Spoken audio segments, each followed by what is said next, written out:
Frank Shamrock. Thanks for being on the show. Yeah, nice to be here. So I got to ask you for the first question. This is what popped into my head. You know, how hard was it for, you have a daughter, correct? Yep. Now, when she was dating, like say teenage years or whatever, she's bringing over a date to the house and it's like, well, this is my dad. He's a trained killer. He's, you're an imposing guy. How did that play out? Well, yeah, I thought about because I have a son who's 20 years older, so I had sort of a dating, young people experience with him, but it was from the opposite side, and so I Right. kind of had some knowledge. And then when she came around, I was like, oh, I gotta play the long game. So when she was probably 7 or 8, and she started getting her cute little boyfriends, and the holding hands at school and all that stuff, I started planting the seeds, and I was like, listen, uh, uh, you know, when you start dating, which is fine, I'm gonna open martial arts schools and put all my belts in there and play all my videos, and they're gonna have to come through the school and meet me in the back, and then I'll teach them about martial arts. She's like, no, Dad, no. And then I would just tell her these stories, and she didn't know that the fighting stuff I would tell her was actually real. She thought it was all dad stories and Oh, like wow. in Disney and all this stuff. And so she thought it was all fake because they're just dad stories. And then some kid at school, when she was in middle school, she came home and she goes, Dad, this kid told me this and that and this. And I go, yeah, it's all true, huh? And she goes, what? She goes, what? What are you talking about? You went to Japan, you did this? I go, yeah, I did all those things. And I won all these championships. And a lot of people appreciate that. And she's like, wow, Dad, that's really cool. So yeah. So, But yeah, yeah. and I'm meeting him now. Now she's 15 and a half. So our Okay. cute little, boyfriend, and he's a track star and a cross country guy and a wrestler and a student and a great kid. And yeah, but yeah, I've laid the seeds. So It's like for me, it's like I come home from work and my the second time I got married, my second wife, she had a teenage daughter and teenage son. And boys, I understood.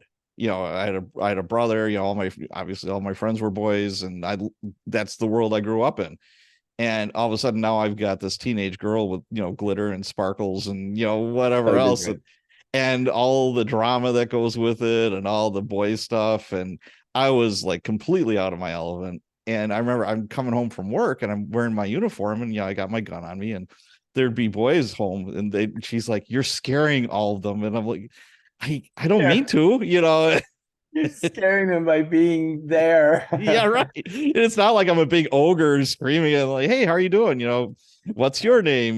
What do you just Oh, good. saying hi. It's like then I'd hear about it later from my wife, and I'm like, no, no, no, I'm just trying to be friendly. I mean, if I was a plumber wearing my plumber outfit, nobody would think twice, or just that's my costume. That's what I Yeah, wear at work. yeah, That's the way I look at it. It's like you kind of forget. Yeah. So yeah. You forget. You just keep going. Yeah, girls. I just love girls. It's so cute. Total eye opener for me having a girl as a man. Like it was oh, really good for my absolutely. manly experience. Yeah. Yes, yes, it was. So let's start at the beginning here. You left your house at 11, Yep. and there's a quote that I think it was from your podcast with James Altucher, which was great. That's how you got on my radar, and I'm like, God, I gotta talk to this guy. Was crime was a tool to Mhm. change your situation. Could you explain that, please? Yeah. Well, I mean, truly, it was an accident that I ended up going to juvenile hall for the first time.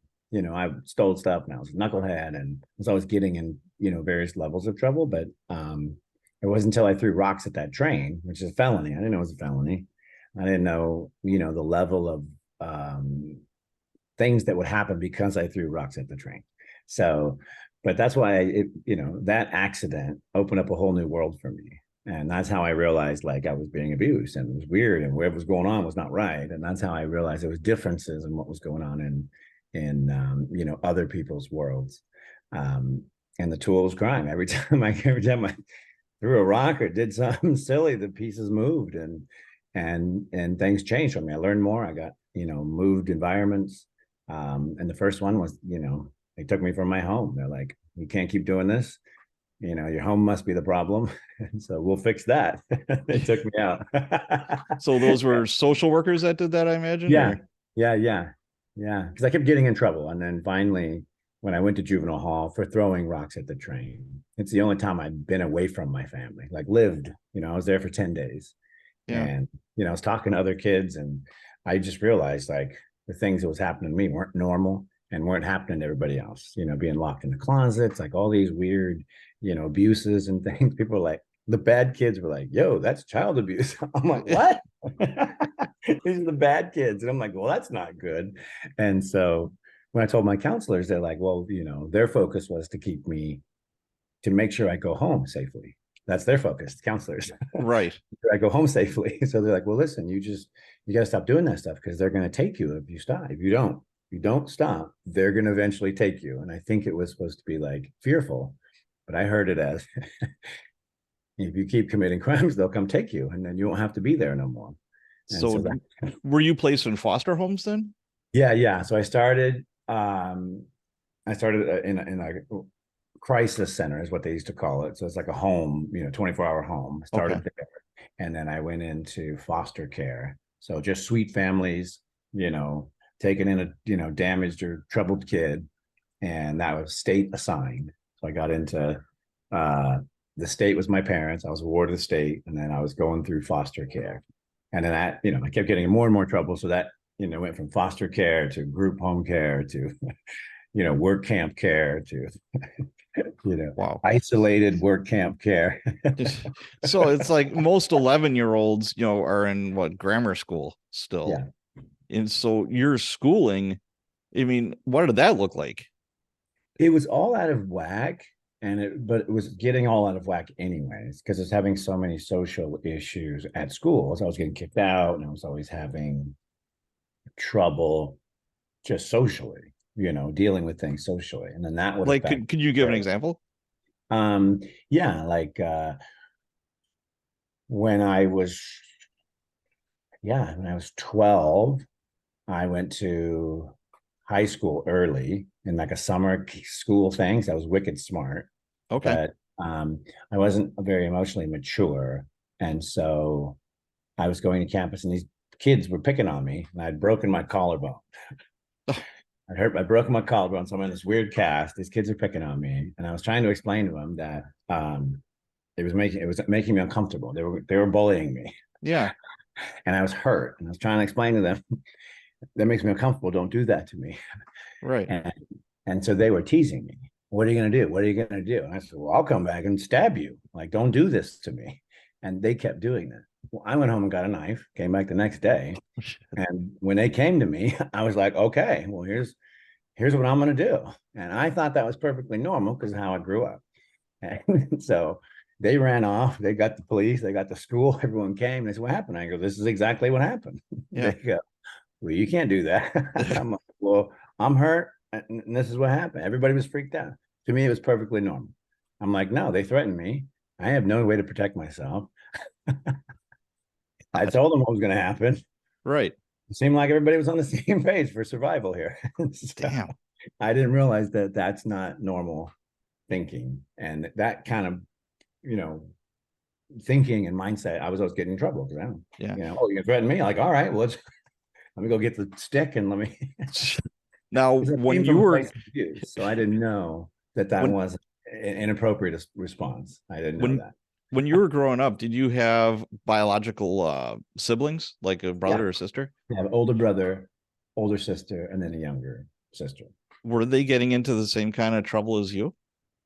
Not so much. I was kind of the lightning rod, I think. Okay. Yeah, a lot of energy. And I think also, I was my dad's son, and then he kind of disappeared. And so I looked just like him. So okay. I think just psychologically and socially, I was kind of a social punching bag, for the group, because I just psychology. But yeah, I just couldn't deal with things emotionally, and then I would freak out, and then they'd kick me out, or attack somebody, or someone attack me. So I'm gonna get scared. Yeah, I remember you talking with James about, when you were young, some of the punishments that your parents, was that mostly your father that was abusive? Well, it was The my abuser? stepson, Joe. But I would learn it was my mom the same. Everybody did it. Okay. Um, and I would find out when I was 37 that my mom was doing it since I was 2 years old. My aunt found Oh me my when I God. was 2 years old, hanging upside down from the back of my knees in a closet.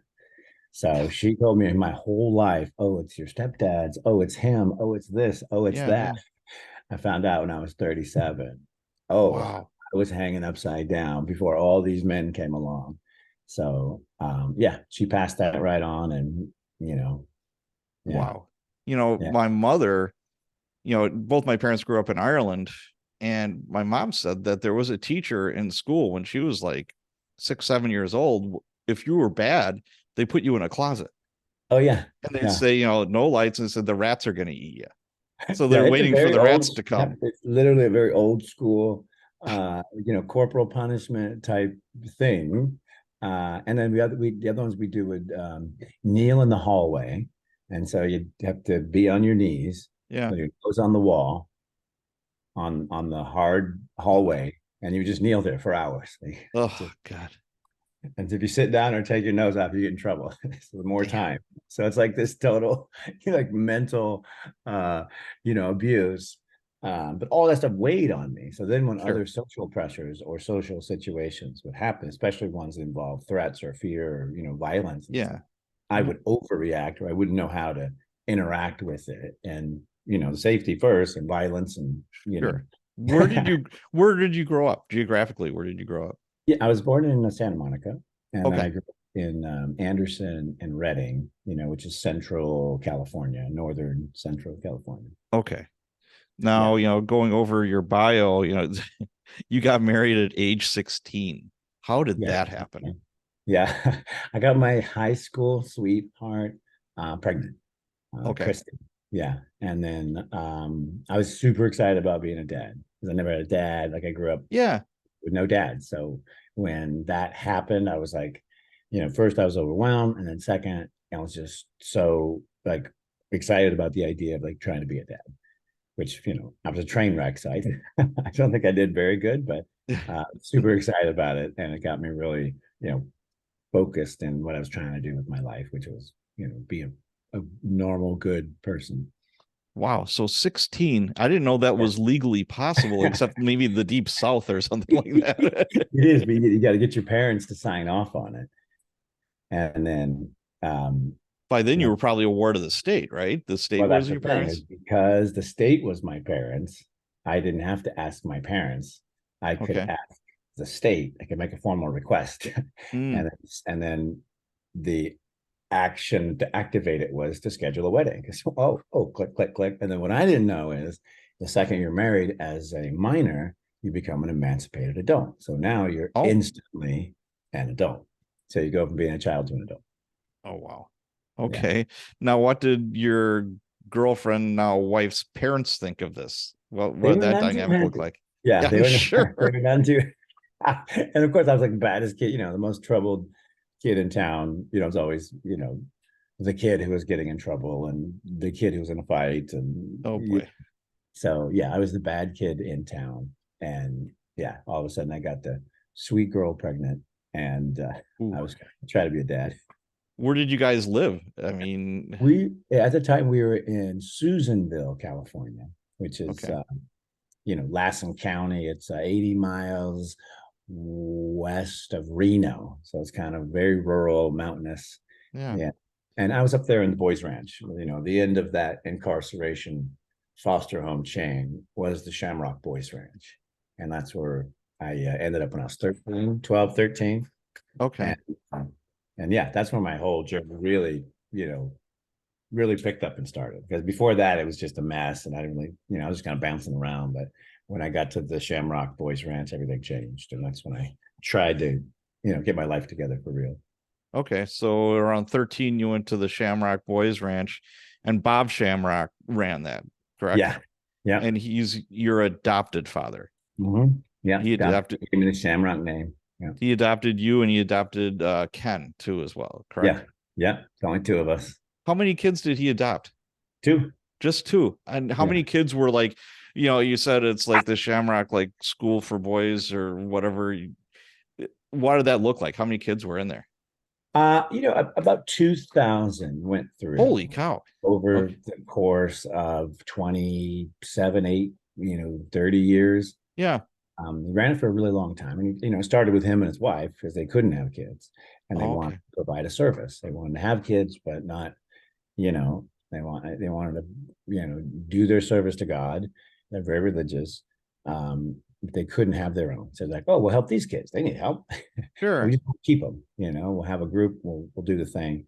Um, and that was their boys ranch. Started in Arizona, then it moved to California. And then it was known as the toughest place. Like, oh, you're going to the boys ranch? Oh no. It's like the end of the line, the toughest place. Okay. A great reputation. And I just loved it. It was great structure, great family, just great leadership. Yeah. Bob was great leader, led by example and led by, ones and zeros. Guys, here's what I expect. Oh, nope, you didn't do it. Here's the consequence. And Okay. that's the first time in my life that I'd had such, clarity and support and, Yeah. 1 equals 2 and, you Now, know, did a judge send you there like as a sentence, or did the state do it, or what did that look like? well, actually, yeah, this is a good question. At that time, it was up to Bob. So Bob would accept you or not. So you'd get placed or recommended. Like say you're a probation officer, go, oh, he's Oh, really messing up. We yeah. can't seem to find a spot for him. They go, oh, send him to the Shamrock Boys Ranch. And then Bob would get a call and we Okay. got a kid, and he'd go, oh, let me come look at him. And so Bob would come out and talk to you and look you over and be like, hey, here's how it works. Are you into that? And then if you were, because when he did it to me, I tried to shine him and give him my story, and he goes, no, stop. He goes, no. He's like, we're different. It's like we're family. We're helping people. Like we're doing it for real. And he's like, if Okay. you want to do that, we'll help you. He's like, if you don't, then just see you around. I was like, oh, it's like a real dad thing. Okay. It's really powerful that just some man would stop and do that. Was he also your trainer when it came to martial arts or fighting? No, he wasn't into I it thought in he any was. way. Okay. No, he was into bodybuilding, and so Okay. the guidance and training and stuff that he gave me was actually around bodybuilding. He loved it, and Okay. he thought he was going to be a great bodybuilder, and he just didn't have the genetics. I was genetically gifted. Ken is genetically gifted. Bob wasn't. Just got the regular old build. Uh, so he maximized it and did all he could with it.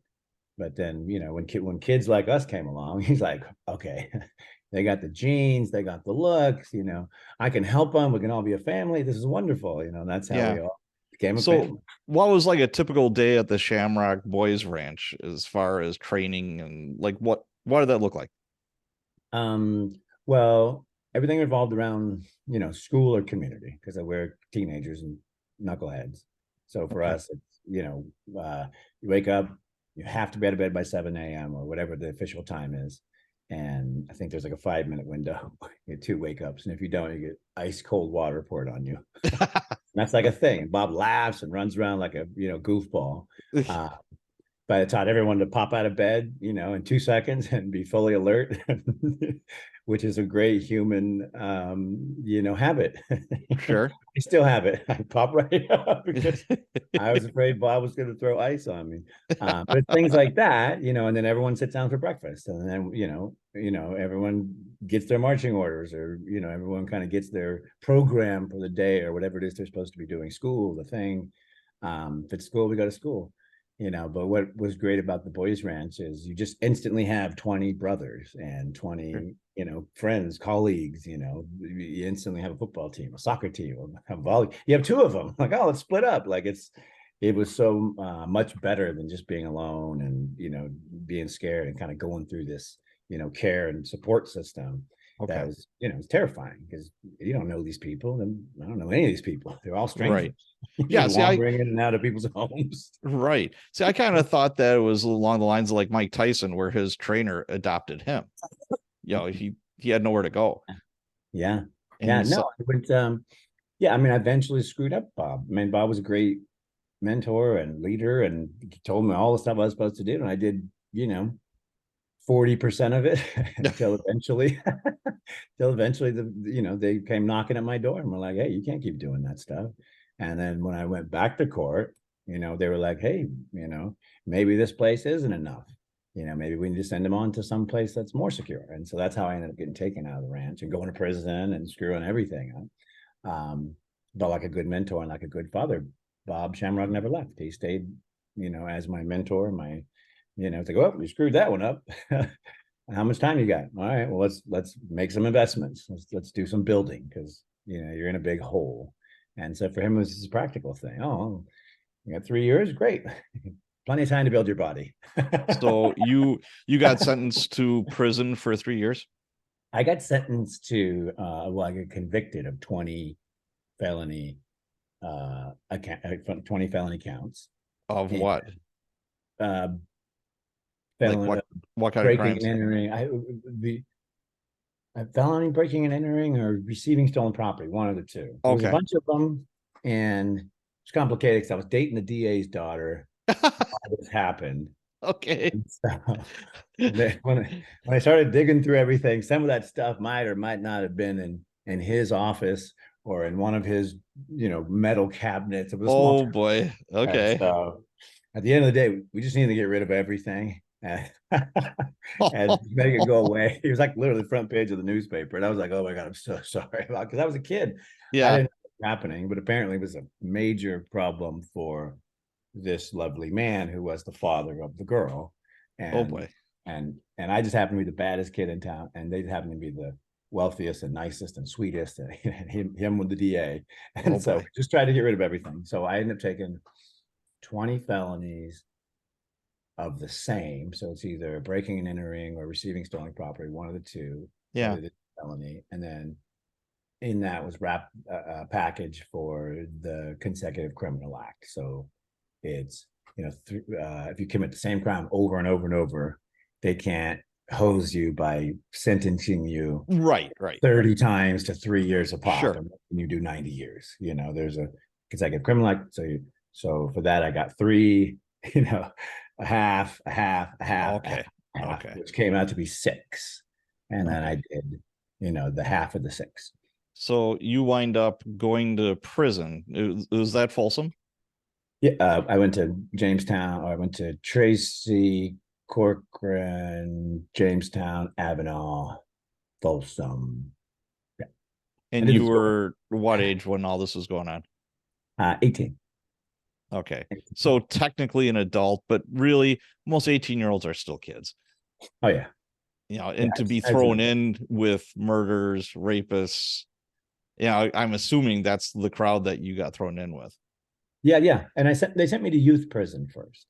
Okay. So because I was an emancipated minor, because I had this extensive criminal history, I was sent to California youth prison. And I realized that I had, even though I had emotional issues, I had a maturity and knowledge of how things worked. Mhm. And in that place, it wasn't a good place because the youth prison systems are modeled after the adult prison systems, but they're like the Wild West and everything's broken.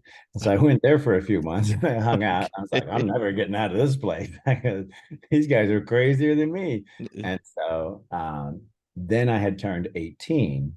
Then I went in and voluntarily transferred myself to adult prison. So how long were you in there going through the different adult prisons? Till how old? I was out. I did about 3 solid years of Okay. adult prison, and then the youth stuff. It took me a little while to get out. So Bob stuck with you through all that? Yeah. Came, saw me, sent me stuff. Sent me bodybuilding magazines. Okay. Circle things. He'd circle. Look at the tricep on this. Look at the development here. Like it was so cute. But yeah, he just stayed the same. Like, all right, well, since You get time. since this is a police kind of oriented podcast, I want to know about your first brush with the law and maybe some stories as far as like with a good police officer and one that wasn't so great. Does Oh, anything right. pop into your head? Most all of them have been super good. I mean, I was full on criminal. It was actually my job. I did that for some time.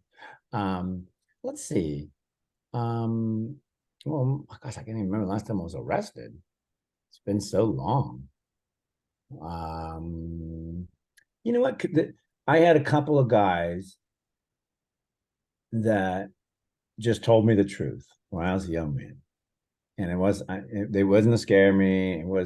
They were genuinely concerned. I was climbing into people's houses in the middle of the night. Oh, I was wow. I was a knucklehead. I Yeah. was an idiot. And I had a couple of guys. It's just hand on the like, son, you got to stop that. Like someone's going to shoot you. Like Right. Yeah.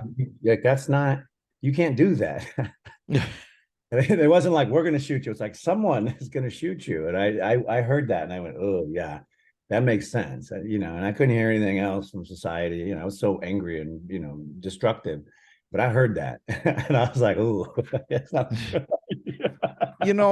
That's the thing that I think that, like TV and movies and books really get wrong when it comes to cops and criminals is, it's like I'll be talking. I have a Facebook group called Cops and Writers. It's like 6,500 people in there.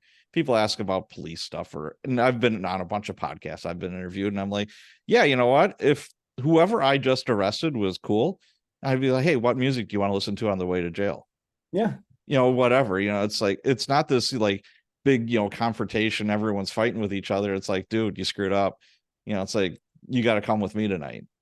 And this is what's going to happen. And there's like 9 out of 10 times it was like, yeah, all right. Or they were drunk or high or whatever, and what people don't understand is you're married to this person, they're in your custody, you're in custody.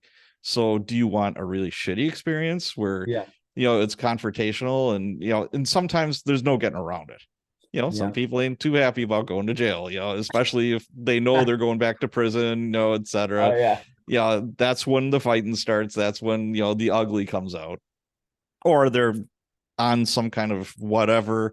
And there's also mental health issues. And then when you mix all that together, boy, what a cocktail, it could just explode like a powder keg. But for the most part, we want, a peaceful resolution to whatever. It's like, yeah, you got to come with me. But hey, what music do you want to listen to? Hey, what can I do to make your stay a little, you want some water?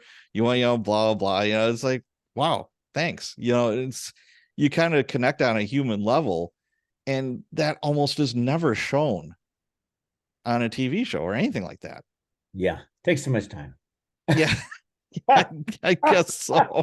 They'd rather time to develop characters and get that stuff in there. Yeah, they'd rather see everybody fighting with each other, the police being all big bad meanies, and we need someone to take a swing and the wrestling to start, so we can the character development.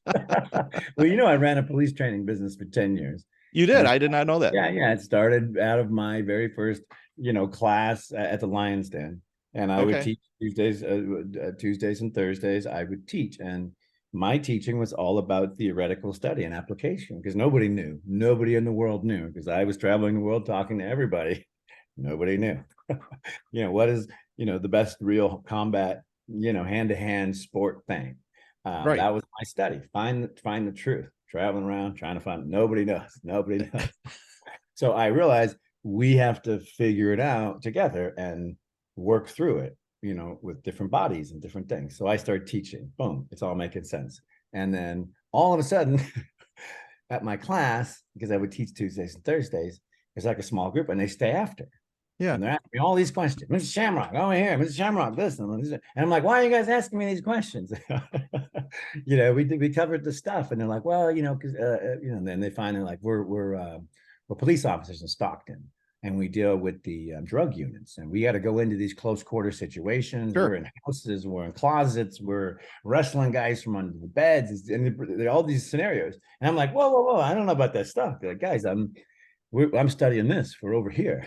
And I'm like, and you can't do that stuff over here because you can't mix the two. It's dangerous. Right. So you got to study that and figure it out. And so, anyways, after maybe 3 months, they keep staying after. And I'm like, all right, hold on, let's sit down. Tell me any problems. I'll write you a curriculum. And so then we do the class after the class and we start studying this curriculum. And Now, so this was a martial arts class. this is, Okay. what was it called? Mixed martial arts for law enforcement. That's what Perfect. Yeah, there you go. and they're like, hey, we got a problem. I'm like, oh, come, like, let's study it. So the guy stuck here, a guy in a wall, a guy in a thing. And so we would just do all these scenarios, do all this stuff, add the drills, and then that became another class. And then some guy shows up one day, Daryl Shank from Mississippi. And I've been doing it for maybe a year or so. And he's like, this is knowledge the world needs. He's like, across the United States. I'm like, whatever, Daryl, I'm training. And he fires up a business. We end up doing thousands of police officers all around the United States. Yeah. Did it for 10 years. And every year, because my, became champion, all the stuff, everything for me kept growing. And this was like my side, help the world. I was a criminal. I should figure this out and love things out. Karma. So I try to be like year 5. I'd be like, man, it doesn't have any money.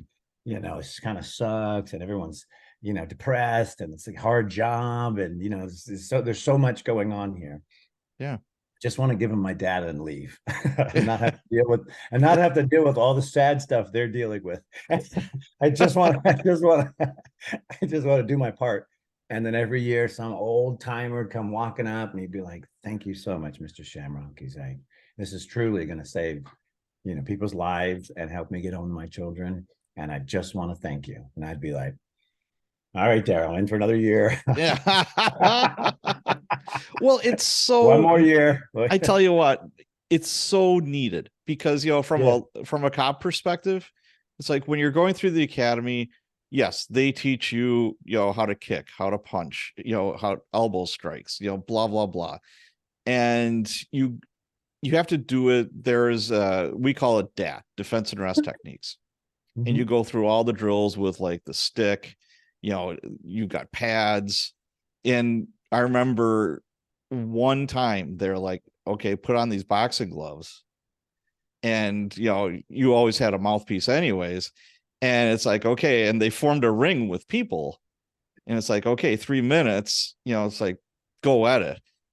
And I remember, I put my mouthpiece in, I'm kind of doing the sniff thing. And one of the instructors comes up to me and says, "Have you had some training?" And I said, "Yeah, I was a kickboxer for 4 years. And, I did this, that, and the other thing." And he's looking at it was a female recruit that was like 5'1". And he says, "Please don't hurt her." And I'm like, well, is that what's going to happen on the street? Somebody going to go up to that criminal and says, "Yeah, we won't hurt you because you're a female and you're 5'1". You're small, hun. You're just right. small. So, sit out. I mean, I didn't knock her head off, but when I punched, and I probably went about like half speed. But we only did that one time. Then I'm thinking to myself, we should be doing this all the time. Yeah. Train them up the right way. Yeah. Because they were scared of people getting injured. Mm-hmm. And then subsequently, it's like, okay, you go through all this DAT stuff, and a lot of it was very good, and it's court defensible. You can't go into court and say, yeah, I elbow strike this guy 3 times to the temple, and then I just kept on. It's like, okay, this isn't going to fly too well. It's like, no, it was a forearm strike that I was trying to gain voluntary complaint. I mean, it's all a big game. But as you know, more than most people, once the first starts flying, all that's out the window. Whatever happens. Right. That's what Mike Tyson says. Everybody's got a plan until they got hit. Yep. Until you got punched in the nose. Then all of a sudden it's like, okay, that plan is out the window. Plan out the window. And it was fun. I loved hanging out in the industry because I basically learned everything. Hung out literally for 10 years. I hung out every year. I'd go to the big, ILEDA conference, and I've got some new ideas. Come on, team. I was like, "What's going on in your hood? What's going on over there?" They'd be like, "Oh, we look at the videotapes." It was just like fighting for me because it was, data, response, program, and then what are the rules, guys? What are the rules? They're like, "Well, here's the use of force." we're kind of all going off this one. I'm like, Right. there's our rules. here's our referee, the jury. Yeah. Like, perfect. We got all the mechanics we need to figure out what solutions here are going to be best for the team, to protect us. Well, and what really surprises me, and I guess it shouldn't surprise me, is okay, it's a diminished skill. If you're not working out, if you're not practicing these things, they go by the wayside. And then all of a sudden it's like, okay, you may be working for 6 months on the street and everything's honky-dory. Then everything goes to bizarre shit land. And you got that one guy that's like Hercules. Yeah. And when you tase now it's him, fighting that girl, because now girls are like, I went to the cyborg fight here in San Diego, and these girls are amazing. Like the skill set that has gone and the development that's gone on with women in mixed martial arts in the past decade is just like astronomical. Well, I was at an event a couple of years ago, and they had boxing. And they started out with men's boxing, then they went to women's boxing, and I never saw like in person women's boxing, like for real. And I'm like, holy shit, those girls would tear my head off. There is no doubt about it.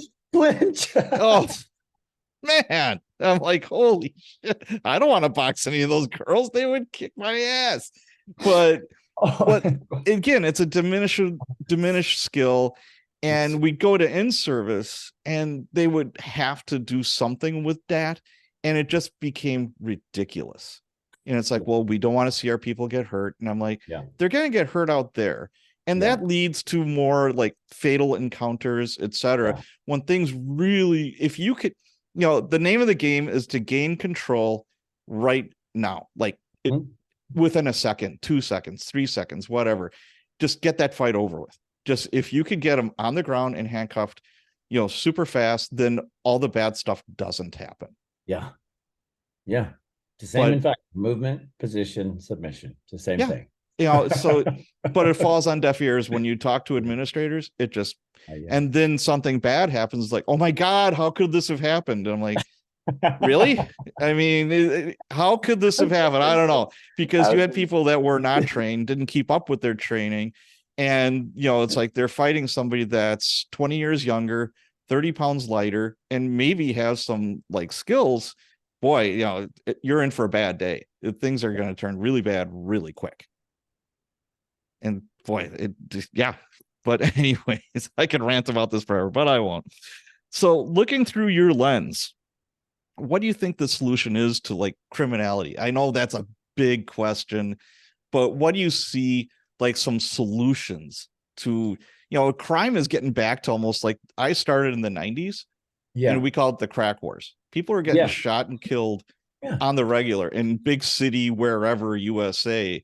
We were averaging in Milwaukee about 250 homicides for a city of 600,000 and a little over 1,000 non-fatal shootings. Now that's creeping. Since 2020, it's crept back up to that. We enjoyed a lull in that for a while. It got down to like the right around 100 for homicides, and now it's shot right back up. What do you think could be done? I get to travel in all different societies, rich, poor, the streets. Sure. And there's definitely a change kind of in the energy and anxieties of what's going on now. And I think post-pandemic, I think is just it feels different. When I go out and talk to folks, folks are still folks. Sure. But, when you get 3 or 4 sentences in, there's there's an edge. And I think a lot of people are exploiting that. And I think a lot of people are, like I was already so wound up that extra little bit, is kind of pushing them over the edge a little. Pushing them over. Yeah, I see it. I see people screaming at each other. There's an extra edge in society. And it's partly the last presidency and just the messaging and just where we're at now. And it's going on globally now. It's, it's a thing right now. I think it's post-pandemic. The reason I stopped doing the police training business. I love those guys. It was really sad because I was, sent in there to fight with no knowledge. They They didn't truly know. I knew. I could see in their eyes. They didn't truly. They thought they knew, and they told me they knew, Right. but nobody really knew until I wrote it all down. And guys, like, guys, this is undeniable science. Like, we should address this. Um, I felt you guys were in the same position. You know, they're like, all right, here's a little bit. Go protect us. And I could feel from these guys that they're not prepared. They don't know. They're not going to react in the best way because they're not ready. I wasn't ready. I was in there scared to death for my life. I'm fine to admit it. I was terrified that I was going to die or get killed or break something or whatever. And I am trained every day to deal with them. And you guys have to walk around with no training. And that makes no sense. That's insanity. What kind of stress and what kind of energies does that put on our people who are trying to do that? That seemed totally unfair. That's the real reason why I got out, because I was like, it's unsolvable. It's unsolvable. I can't help. Even my knowledge, even my participation is not going to change what the core issue is. Core issue is everybody should be training in martial arts. That stops addiction. That stops all these social problems. Why? Because we're all training together. We're all hanging out. And if Bob doesn't show up, or if he shows up and he's all strung out, somebody says something instead of letting Bob get off by himself where he starts robbing people like I did. You know, when you're in the community and everyone's doing the thing, and your police officers are leading it and sharing like everyone's together, that's the next level, in my opinion. Because I want police officers there. You know, like I want to be protected. But there was a time in my life when I would have called someone else first. Sure. I'd have sought, first counsel somewhere else. And then, oh, dang it, that didn't work out. We better call the cops. And it shouldn't be like that. My daughter didn't grow up like that. My daughter knows, hey, this isn't safe. This feels uncomfortable. Hey, wait a minute. Hey, this isn't right. Call the police. You know, it's funny because I was at a situation with a bunch of other parents a couple of years back, and I was still a cop, and they're like, well, and I was with another guy just by coincidence that was also a Milwaukee police sergeant, and he's black, I'm white, and we both started in the same district that was like one of the worst districts in the city, if not the country. It was that violent. And we're talking to a guy who was an accountant from Minneapolis, and he says, well, why do you guys, that's never been the victim of a crime, that's never really seen the ugliness that society can bring out. He says, well, what do you guys think about the defund the police movement? And I said, one of the tough parts about being a boss was you had to go to community meetings, and eventually they turned into a Jerry Springer show. People start screaming and shouting, throwing stuff, whatever. And they were screaming and shouting they wanted more cops. Not once, not ever did I ever hear somebody saying, yeah, we want less cops in the neighborhood so criminals can do more criminal shit. It's the dumbest thing. It's the dumbest thing. If you think about it, it's the dumbest thing ever.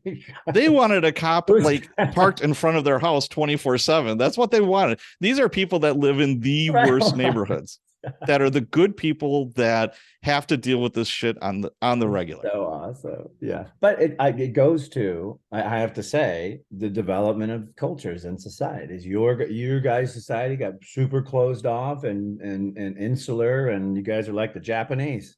You hung on to your imperialism and your circle too long, and that should have been opened up, like the Japanese. Because now it's a world in and of itself, and to break it and change it and manipulate it, chisel for years and years, because it is what it is. It's a culture. Well, and it just takes generations now to mix it up. Well, I love your solution. So just martial arts. Everybody should be in it, because I tell you what, it saved my ass. I would not be doing what I'm doing right now because I had a horrible temper, not a bad temper, but a horrible, that whole Irish temper thing. It's 100% spot on. And I got it from my mom. My dad is the most even-keeled guy on planet Earth.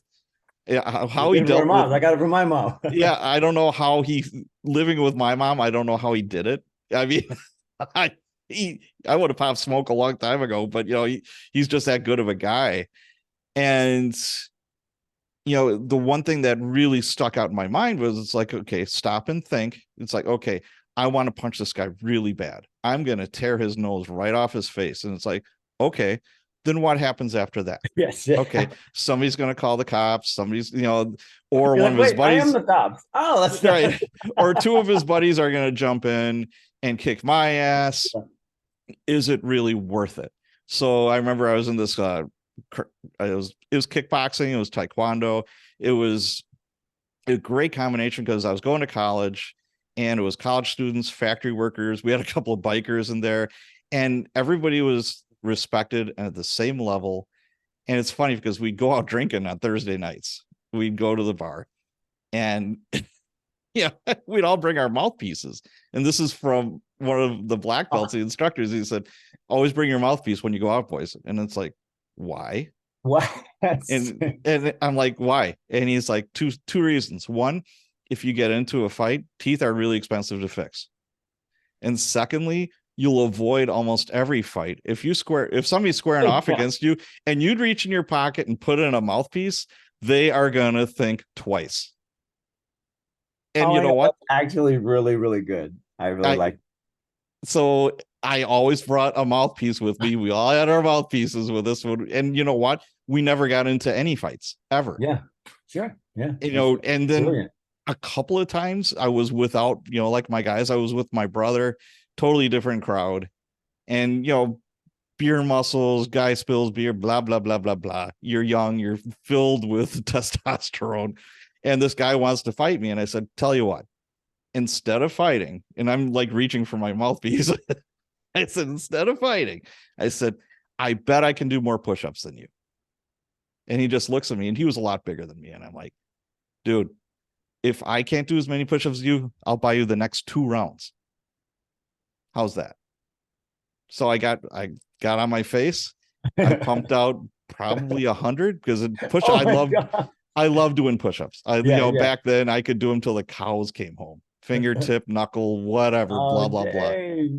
And he just looks at me, he says, I'll buy you a pitcher. And you become best buddies. Yeah. Yeah. Well, here's what I've realized after learning how to fight and discovering all the secrets and fighting everybody in the world. People don't really want to fight. No. People don't want to fight. And then people don't really know how to fight. So when you have that knowledge, back to the value of martial arts, there's so much value there because you can apply it or not. You can protect yourself or not. You can destroy things or not. And then my study took me to healing things. It's like, oh, not only should we help them, we should, heal and, just get all the knowledge, humanly possible. But yeah, imagine if we were all training together, because then it wouldn't be an issue. So, your path to success, I believe, or maybe I'm wrong, is paved with martial arts 100%. And the gym. Could you kind of explain that a little bit? Yeah, for sure. Well, I was always really interested in martial arts. Like, it was a thing, we were an 80s kid and had the Chuck Norris, Bruce Lee movies. And so, hell yeah, Black Belt magazine. Remember that? Yeah. Yeah. So that was my era, and I saw it all happening. And so those were a lot of my martial arts visuals. And then on the other side, it was Hagler Hearn's era. Oh, yeah. My stepdad Joe liked boxing. So the very first sport I ever saw, the very first real television I watched was boxing. Yep. I was, I watched it with him, and it was just fascinating. So I envisioned as a young man something that combined those things, martial arts and boxing, and then the ability to perform. And so as a, 7, 8-year-old, that was in my head. And I did nothing about it because I couldn't do sport. I couldn't figure anything out. I was always in trouble having issues. But, and come the 90s, 94, this whole sport had evolved, and this was the thing. So when, it came time to get out of Folsom, Bob was there, and he's like, oh, wait, by the way, this new sport, it's happening. Like, it's, you could just walk right in. And I did.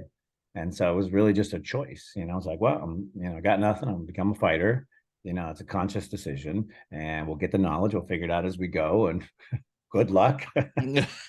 So I thought people knew stuff. I thought it was like a real sport. People knew stuff, and you'd be like, all right, here's your book. Get in there. You're going to want to learn these plays. Like, I thought it was like a It wasn't. It was just a bunch of knuckleheads. Now, this was MMA, correct? Yeah, MMA. Yeah, at the time it was no holds barred. Right. I think about like watching videos or whatever of like the beginnings of MMA, and you were there for the beginnings, right? Yeah. Sometimes you didn't wear Young man. gloves. Yeah, I was a young man. I was 20, 22 years old, Okay. and just watching it all happen. And it wasn't an octagon, it was like a boxing ring. Yeah. The beginning, there was wherever. The Right. Brazilians and the Japanese did a boxing ring. The octagon was all UFC. But yeah, it was just whatever. Yeah, it just depends. Sometimes they do it in kickboxing rings. Sometimes guys would fall out. So because two different rings. So they'd So mix them and all kind what of part crazy. of martial arts do you think really was the key for success? And that could translate to other people as well. I mean, you took it to a whole other level. You I don't know how many championships that you held. I mean, you just took it over, for Yeah. that era. Well, I'm kind of a nerd and an overachiever, but yeah, I think the most valued thing to me was the community and the social development and interactivity and inter development that it did for me, because I didn't get all that stuff when I was a kid. People are Okay. secure and happy and they're like, I didn't get all that stuff. So I had to figure it out later in life.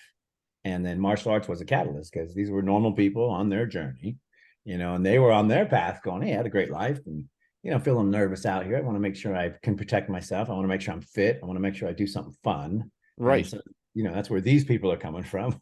I'm over here. I'm in prison. I gotta figure out how not to die. Right. Yeah, can't get a real job. And then, meeting those people and interacting with them, I realized, oh, this is how normal people are. This is how normal people react. This is how normal relationships are, normal friendships. And that whole process taught me how to be a good human. Okay. And then you're in a culture of people that want to be better humans, be better teachers, be better martial arts, be better leaders. So it was a great community for me to come into and be like, this is how you become a good human being. Right. Follow these principles with this group and with this mission. And my mission was super important to me too, because people were trying to, smash me and hurt me. Sure. Now, you considered yourself a super athlete. Could you explain that? Yeah, I mean, 100%. I didn't do anything that didn't contribute to my super athleticism, my machine, or that was detrimental, or I didn't shop, I didn't buy clothes, I didn't waste any energy walking. I'm like, pull me up front. I'm not gonna just because I realize I don't need to expend that extra energy. All my energy only and all my thinking and all my machine only needs to be focused on one very specific task. And that was training. And I was training and killing people. And so I would just realize as I went this journey, I was like, well, I don't really like shopping. I don't really care to walk around for hours. It's not needed. Someone will bring groceries to me. Someone will prepare. Like, I just realized, like, if I super focus on this thing with this super being machine that I've built, I never met anybody that could stop me. And once I realized, like, I just need to get the right mechanics together. Right. And got the brain, I got most of the knowledge, I got the intention. If I just got all the other stuff and I, lessened my extraneous stuff, I could really do anything. That's interesting. 10 I years think that I think that could translate to a lot of different other aspects of life. Again, super focus. Yeah. I deal with a lot of writers and they talk about getting I got a virtual assistant like a year ago. Nice. And she does my newsletter. She does my website. She does all this other stuff so I can write. And talking to other ones, it's like, yeah, you know what? I thought it was kind of bougie to get a lawn care service. But then I'm thinking to myself, that's 3 hours that I could have been writing. I think you go train for 6 hours and then go mow the lawn, because that's there you go. Enjoyable. Nice and hot. And you're like, I don't know. I feel a little tired here for some reason. Oh, shoot. But speaking of learning, I love your process of plus minus equals. Could you explain that, please? It is, it's really based in martial arts, right? So that's where the knowledge came from. But yeah, I'm always seeking my plus. It's really a developmental process or idea or ethos, depending on how you look at it. And it can be applied to anything. It's for growth. So not for growth, knowledge. And yeah, for it came about through martial arts. I needed Okay. knowledge. I needed to figure this out because Right. people were getting killed, people were getting smashed, people were getting hurt, and I was definitely afraid of that. So I sought the knowledge. I went in search of my plus. Hey, you know judo. I don't know judo. I'm fighting a judo guy.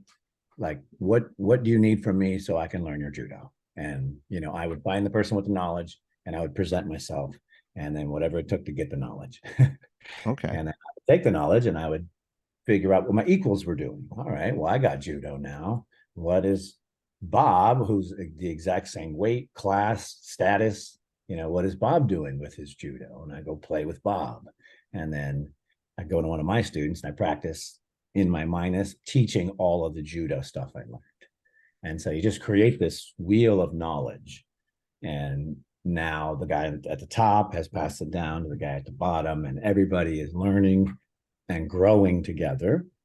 And you can apply it to anything. Apply it to business. You want to get into marketing? Oh yeah. Somebody's crushed it in marketing. Find that guy, call him. He's your plus. Present yourself, and go on the journey. For me, it works on everything, and it's worked on the biggest things in my life, which was my career and my social life, like parenting. I don't know how to parent. I was locked in closets. So all my knowledge has come from, wow, that's a good looking family and they're doing well. And hey, they seem happy. Hey, what are you guys doing? So you kind of pick their brains. Yeah. What's going on over here? Hey, my girl's 12, your girl's 15. What's going on over here? And they knowledge and it's a human interaction anyway. Say, oh yeah, well, this is what happened to my girl. Like, thank you. I don't know how to parent a girl. No one knows. Yeah, that is a mystery. Yes. Right. But in that process, I can go, okay, here's some good data. Here's what's going on with everybody else. And then, hey, your girl's 10. Yeah, this is what's probably going to happen in a few more years. Yeah. Let me tell you, I just got it from so-and-so. Here's where we're at. Works for anything. That awesome tool, when applied, just will explode your ability to think differently, to grow, to serve people, to interact with people, and to acquire knowledge. Yeah, I think we're solving a lot of world problems here, mister. I think that, all we need is martial arts, and it's very simple mechanical system. Yes, if only people would listen to us, damn it. It's like, listen to this podcast. Frank has it going on here. Let me tell you. It's so good. I love it. All right. So UFC, MMA, you started doing that when you were what, about 20-ish or 21, 22? 22. I mean, I would have paroled, but 21. I paroled April 4th of 1994 from Folsom Prison. Okay. And then December 18th, I fought in Japan, my very first professional fight. Wow. 1994. How much training did you do before your first professional fight? 6 months. Yeah. 6 months. I was still on parole when I went to Japan. So did you find like an MMA gym that was specific to MMA, or how hard was that? Because back then there wasn't anything. Yeah, there wasn't a lot of stuff like that. Nothing existed, which allowed me to utilize the mechanics of a system that didn't exist. So the only reason I was able to go to Japan on parole is when you're on parole, there's a little known line. The state or parole can't deny me gainful employment, education, especially if it's only available in a specific area. That's pretty damn specific. Yeah. Only available in Japan. So I wrote out this letter, only available in Japan. My parole officer's like, that's not going to work. I go, hey man, I'm just following the law. He came back a couple of weeks later. He's like, wow, you're going to Japan. Yeah. All right. Yeah. But yeah, so that's how it all got started. And yeah, April 94. I watched it all happen. The whole thing developed. Wow. So what came first? Was, obviously you had to train in boxing, you had to train, I'm guessing, in BJJ. In, what did that look like? It's like you're training for all this stuff. Did you just go to different gyms Nope. and train with people, or what was the Nah. sparring like? I mean, how Back did in the all that work? day, nobody shared their knowledge. And so everything was internalized. Very similar to the police, world. Yeah. It's internalized. So back in the day, because they thought it was a better way to retain knowledge, Hmm. was you didn't share the knowledge with other people. You got the knowledge in the circle. But just like Japan, when the UFC came along, they realized, oh no, we haven't developed more knowledge. We just have our knowledge. Yeah. And I just happened to come along at that time going, hey guys, do we have the knowledge or not? Like, what's going on? Yes, no, maybe. So my ability to not understand the market and the culture of martial arts where you don't ask questions, and then the development of the sport and the evolution of like fighting itself, I just happened to walk in the middle of all that with my notebook and be like, hey Okay. guys. Yeah, but did you like wind up going to a boxing gym? Then No, did you, I I mean, started in, it was a grappling style. So it was okay. called pancrase was the first style that we started in. And it was submission wrestling, grappling type style. So ground-based style. And it Yeah. was made for entertainment. So it was a fighting style that was softened up a little bit so that it would be longer and more entertaining. I started in that in Japan. Okay. And then So, the UFC, it all started at the same time around the world. So Pancrase started here, UFC started here in the US, and then they both just grew mm, exponentially. And then eventually the UFC became bigger and the money became bigger. And because I'm not Japanese, I came over here to earn the okay. money. So you came over here, you won just about every title, correct? I want them all, yeah. Which weight like level were you? Well, I ended as a middleweight and then just catch weight because whatever weight we could negotiate. But I started when there were no weights, open weight, no weight classes, no No nothing, weight class. So no weight a classes. 140 pounder could be Yeah. fighting a 200 pounder. Oh yeah, awesome. Yeah, Oh no my weight class. God. And then I was the first ever middleweight champion in the UFC, and that at the time was 199.99 and below. So Okay, they so you have to joined stay two under weight 200. classes in the very Okay. beginning. And this is when we got kicked Wow. off the cable, and I came back, and Bob Meyerowitz, the old owner's like, we got to get back on cable. And I'm like, yay. And so my job was to go around and talk to everybody. Hey, man, what's going on? They're like, you need weight classes. So we put in weight classes, 199 up, 199 and below. Oh my God. What a wow. That's Isn't that great? Then we went back and we like, hey, we got weight classes. Like, two? You got two weight classes. I'm like, yeah. They're like, no, we're gonna need some more. We're gonna need so some what weight, how heavy were you when you were like at your fighting weight? 180, 88 pounds was the heaviest I ever was. Okay. 190 And how sometimes. tall were you? I How, used to be 5'10". okay. Yeah. So that's formidable. Not like a Yeah. super tall, lanky guy, but kind of, I don't want to say stocky, but Yeah. I've seen Yeah. pictures and it's like muscular and just here comes this brick wall coming at you. Yeah. Yeah. Yeah. I got good genetics. Yeah, that's very obvious.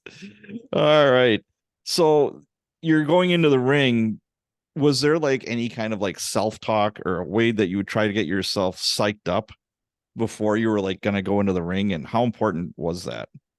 Sure. Yeah. I developed a whole process for it. Which was somewhat organic. It was really stressful because, much like being a police officer, like I could tell that the people teaching me didn't really know what was happening. They're like, listen, and it wasn't like we theorize and we believe, and it was like, listen, this is the way it's always been. I know, it was very different than science. Okay. So it wasn't like, well, here's the data that suggests. It was just, this is how we learned it. This is how it's always been.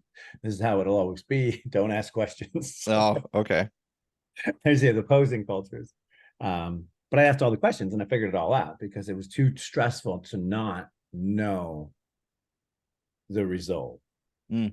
And for that, I ended up developing meditation, visualization, and kind of self-hypnosis practices. Really? And Okay. yeah, so When each did you start? Okay, you're yeah, walking towards the octagon. You're yeah. getting all psyched up. Oh, What are you saying to yourself? What's nothing. going on? I've already taken a nap. I've already meditated deeply. I've already gotten a massage. I've already, read, prayed, relaxed, taken maybe 2 naps. And so by the time I walk out there, I'm completely relaxed, and, whatever music was last playing is sort of, floating around. And when I come out, it's an entirely fresh experience because I'm somewhere else. I'm not a part of the Wow.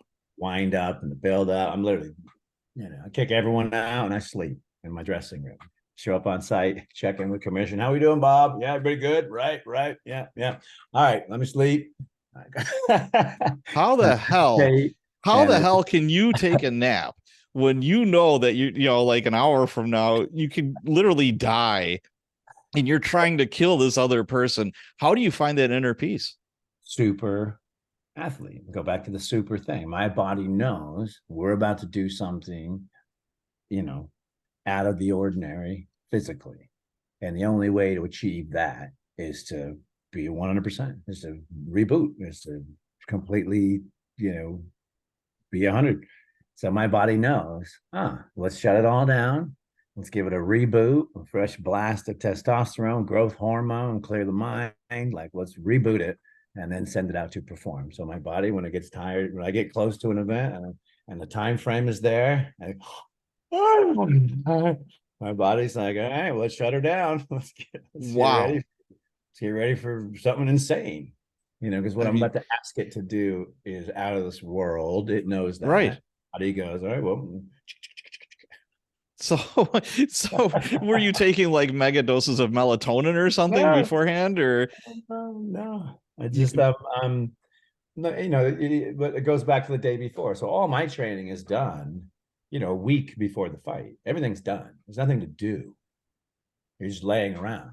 You're just relaxing. You're just reading. You're just watching movies. Just hanging out with friends. You're doing media. You're just being silly. And so everything is done. So the only thing next is just to do mental stuff, to enjoy things, to not be a part of the stress of what is about to happen. It's going to happen right? anyways. This is where Sure. the experience comes in. It's going to happen regardless. The results will be everything will happen, but you So, can really prepare for it and train for it. And that's where I'm at. I'm like, oh, what? No, I'll just lay here for a day or two and someone can stretch me. I'll go warm up. I'll go open up the machine, but there's zero need to expend any energy to anything other than what I have to do. And then my job. wow.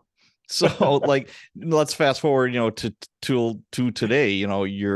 You do, motivational speaking. You help out, clients like in business and all that. Do you take like a nap before you go in and do any of that, just to like 100%. reboot yourself? Totally. Yeah. If it's a big, if it's a big physical give. So if I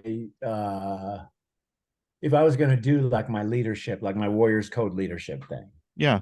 we had real high level group, say 50 CEOs, executives with real, with real business issues to deal with.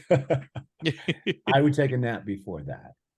Okay. Because I would want to have, such a clarity of my body and mind and like availability to their energies, because they're coming with they got 2,000 people and a problem and they got all kind of issues, and Right. they're the tip of the spear. Sure. So, imagine the stressors on them. They're going in a fight every second. They don't know either. They're just trying to figure it out too. Right. Right. So imagine the energies and the stressors they're bringing to that type of, hey, I need some help. Hey, let's try to figure it out together. Hey, I have no idea what the hell's going on. So yeah, I reboot. Let the machine See, reboot. that's amazing to me because there's people that, one of their biggest problems in life is sleep. They Yeah. try all different kinds of stuff. They, just it's an elusive thing. Yeah. But that's for because people a lot of aren't. people. It's because people don't slow down, and they're just They were just wound Mm, 24. You just keep winding, and then eventually, and they fall over. right. But I'm going, okay, that looks really challenging. Let's unwind and Mm, prepare, okay. knowing that challenge is going to be hard. And if we come in there and we're just not, we're just regular, it's going to be really, really hard. And I always equated to when first time I went to hockey, I was blown away because I was like, I didn't know there was an offense and a defense, and I didn't know it was just these short, like 30-second Right. and I didn't know all this because you watch it on TV. No one explains this. I don't watch sports, so I don't know what's happening. But you watch it live and you go, wow, and it's just fascinating. The intricacy and the command and the like boom and all this stuff happens. And so I'm like, wow, I want to celebrate. I go into the hockey room with all the players. God, you guys are amazing. They're all riding bikes. I go, what are you guys doing? And they're like, oh man, and they tell me however long that game was. Yeah, we've been sprinting for that amount of time. If we Yeah. don't ride a bike now and get all this lactic acid out, we won't be able to perform Oh, again tomorrow. okay. So Gotcha. yeah, we can have a beer here in about 45 minutes, but I got to ride this bike. And they're just sweating it out. And I'm Wow. like, makes perfect sense. Yeah, that does. They have to hyper prepare or they're not going to make it. They literally will not make it. Their body will break down and won't be able to Right. perform. And I Wow. was like, darn it, I knew it. I knew it. That's how I approached fighting. And then you can approach anything like that for Sure. television. If we do a 4 hour, 10 to 2 a.m. television broadcast, you got to be on point, Sure. sound good, reading script, listening to a producer, moving things around, doing commercials. You got to be on. If you're jet lagged or it doesn't matter. You still got to be on. Right. Right. So you can't grind yourself to the bone and then come in and try to ratchet it up. It doesn't work like that. Now, You can getting come back in to refreshed and ready, sure. Now, mind getting rebooted. so you took your nap, you're Yeah. walking up to the octagon, you're prepared, you did all your prep, you're ready to rock and roll. Is there any like mantra or anything going through your head? Nah. Nothing. Like, hey, I'm gonna All win done. this. You self-visualize. It's like, okay, first I've thing you already just seen the end of the fight. okay. I've already seen every scenario. Visualize. So Yeah. when I don't just meditate. I don't just bring things down. I bring things down. I clear my brain, and then I bring up images or mechanics that my brain needs to understand, solutions, problems, things And like are that. you doing that like weeks before the fight? I'm doing it every moment of my life. Okay. Anytime my brain relaxes or anytime I get a place where I can go, let's think about that. Instead of scrolling to Instagram, instead of doing, some other mind tickling thing, Sure. I relax and I move to a more alpha state, more of a fluid mental, plasticity kind of flexibility. And then I pop up the images and I study things. And then I found that if you write it down and you draw stuff, I drew the mechanics of the body. I drew all the, machine, Yeah. all the techniques. Like, I That's drew very them all Bruce out. Lee like of you, by the way. Yeah, That's I drew it out because then I had yep. the proof. I was like, okay, guys, well, this is how the body works. This is how the move works. Like, let me see Absolutely. your body. So it was really easy to prove it all out by writing it, drawing it, crafting it. And then, if you're doing that process, whether it's writing your thoughts or design or whatever, the writing and the creating, once you close your eyes, you can just pull that right back up again and still see it. And Mm-hmm. you can still see it. So for me, it's a little white screen. It's like a little TV screen, and I can project whatever I want up there. And Okay. so once I get into a deep meditative place and I'm really, really relaxed, I pull up this screen. But once the mind's clear, I pull up my screen and I put stuff on the screen that I want my brain to think about. Now, getting into the weeds for meditation, are you like in a room sitting cross-legged like Kwai Chang Caine and Kung Fu? I mean, Whenever, what's with whenever you candles need. and I've been in my Jeep. I've been at the beach. I've been in my living room. It just depends on what your needs and your skills are and your comfort right? level. Okay. I also, if you ever watch any of the behind the scenes stuff, when they're like, all right, we're getting ready to go live on Showtime, I'm over there going, I'm completely out. I'm Okay. completely, I'm getting rid of everything because everyone else is winding up and all right, here we go. We're going live. We're going live. And I'm going, yeah, we're going live. And I'm trying to get all the energy so that I can be 100% available for whatever happens. I don't know what's going to happen. It's live television. Anything can happen. Oh, yeah. Sure. Well, hit me on the head. I got to be ready for it. So, yeah. So I take a moment and I bring it all down, wipe the slate clean. And then it's just a better energy when things happen because it's like, oh. Now, did you learn this through martial arts or where did you learn this? All martial arts. Martial arts. Okay. All martial arts. And here's why. Sitting in the dressing room, boy, I'm getting real nervous about this fight. Oh, my gut's starting to hurt. Oh, this doesn't feel good. Right. I'm looking at other guys, they're experiencing the same thing. Their guts hurt. And then my brain's like, well, why there's got to be something to stop that. And we found it: meditation, breathing, relaxation. We got rid of that. Now we got to learn faster and not get blasted. Visualization, right. Okay. Mental study. And then that we realized if you fall asleep doing that, your brain just carries on studying, learning, visualizing those mechanics. And then you wake up with solutions. Wow. The brain goes, hey, what about this? So on the same track of martial arts, it seems like all the cool kids are doing Brazilian jiu-jitsu these days. You see a lot of BJJ gyms popping up left and right. It's like what the cool kids do. I mean, what's your take on all that? It's martial arts. It's all the same. Doesn't matter what it is. Everything works. Nothing works for long. That's martial arts. Nothing works for long. What do you mean by that? Because we should all be studying and it should all be evolving and we should be learning and then just martial arts. It's everything works. You can fall on someone and the weight of you falling can knock them unconscious and you would win a fight. Everything works. Totally worked. But the second time, the guy'd be like, oh no, he's going to fall on me. And he'd move out of the way. Didn't work for long. Got to study martial arts, get more knowledge. So when choosing a school, either, I'm a 59-year-old guy who's worked out most of his life, taekwondo, kickboxing, aikido, judo, blah, blah, blah, in my youth. Am I too old to even think about going to do something like that? Nope, not at all. You don't think so? No, okay. Absolutely not. Yeah, you should be training every single day. You're especially at a prime age where you need to be training every day. Because every day you're not training. I work out every day. Yeah. But I'm not doing martial arts. You should be every day.